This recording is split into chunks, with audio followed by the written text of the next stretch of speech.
to Youth Destiny Nucleus podcast. Today I have a very, very distinguished guest with me here.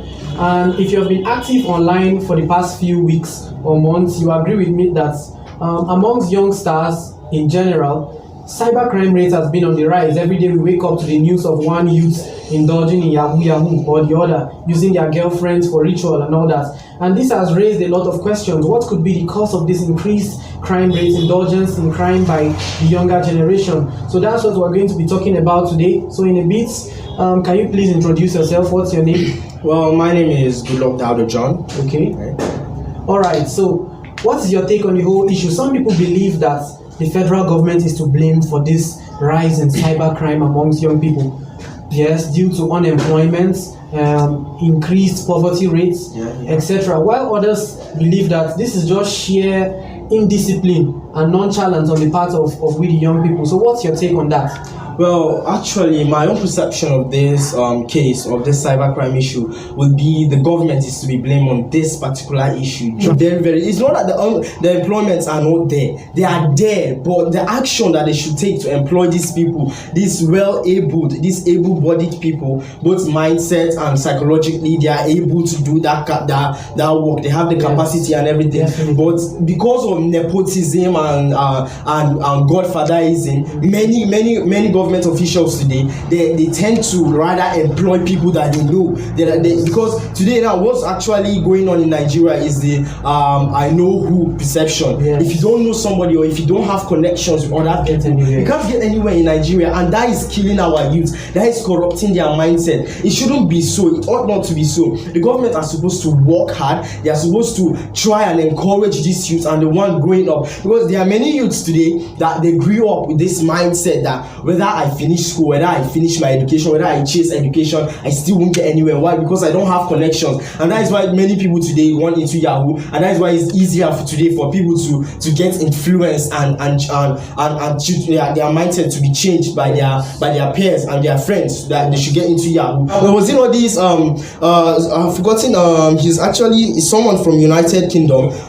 He said something about the money that was being stolen from Nigeria. If that money was to be stolen in UK, that UK wouldn't be in the map of the world today. To show you the amount of money that has been taken from our country, and our youths are not happy about this. It's not that our youths have not protested. They have protested. They have done every necessity to be done, but yet the government doesn't give an open ear to them. And so now many youths today are now discouraged into chasing education or pursuing education. Rather now they pursue voodoo, black magic, they pursue Yahoo, they pursue cybercrime and all sorts of other ways to get money, because they have tried the legal way of getting money. It didn't actually work for them. So now they are going into the dark way of getting money, and that is actually killing Nigeria today. One important virtue or one important future in human life or in a teenager's life is his mindset. Is his or her mindset. Once your mindset is corrupted, there is no future at all. There is no more hope, because your mindset actually sets what you want to gain. No, so okay. I'm going to stop you there for a while and ask you some questions. Sorry.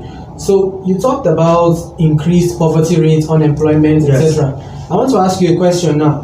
What makes you think that if unemployment is eradicated from the Nigerian system, if the youths are afforded all the jobs that they need to cater for themselves, their immediate needs and that of their family, what makes you think that cybercrime will become a thing of the past? Because if you look at more advanced societies like the United States of America, where the unemployment rate is somewhere so low at about 4%, you discover that crime is still very much a part of those society. Like you said, mindset.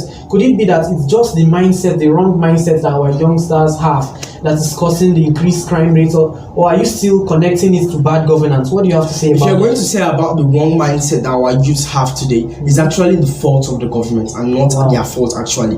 It wouldn't be, because if you look at it, their parents actually notice this from electoral malpractices, from lack of giving jobs, from lack of creating employment. They create it, but they don't give it. There is a difference. Those are two different words. They create the employment, but they don't give it. And because parents actually sit down and complain about this issue, and most parents do this kind of they actually complain about these issues in front of their kids without knowing or without the knowledge that it's actually corrupting their kids' mindset. Because whatever whatever a child grow up hearing will actually corrupt him. It will actually determine the way he or she is going to think. And once you are doing, no matter the minimum amount of wages and income you are receiving, so long as you love that thing you are going for, actually you won't care about the money because you love it. Sorry to interrupt. Just one more question.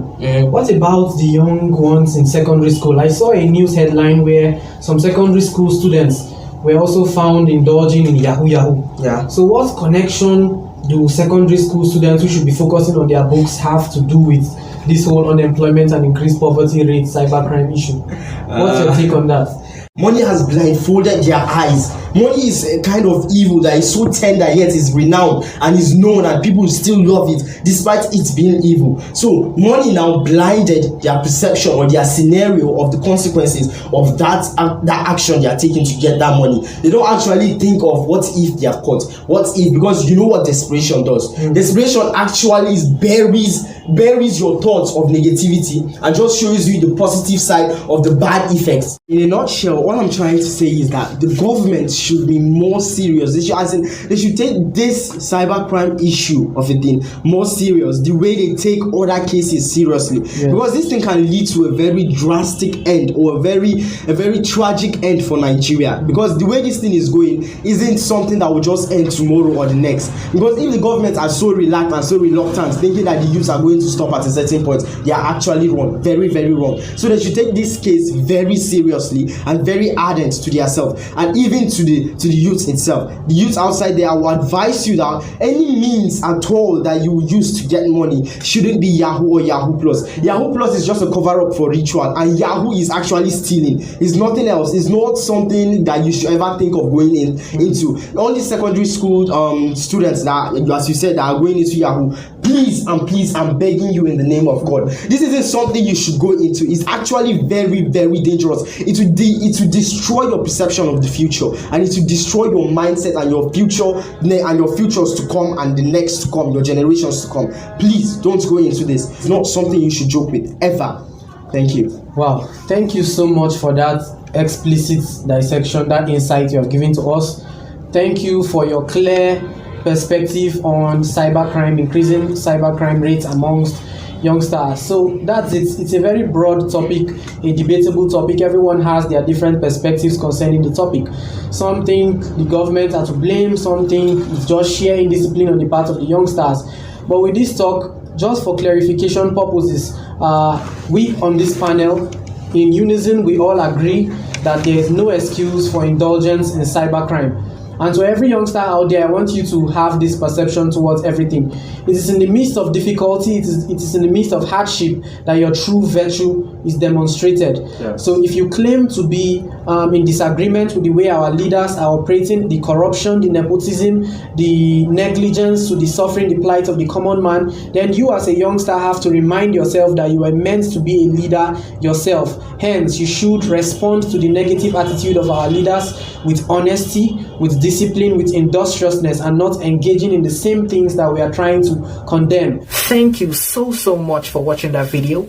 If you liked what you just watched, please click on the subscribe button and also turn on the notification bell in order not to miss any upload. Thanks once again, and see you guys in the next video.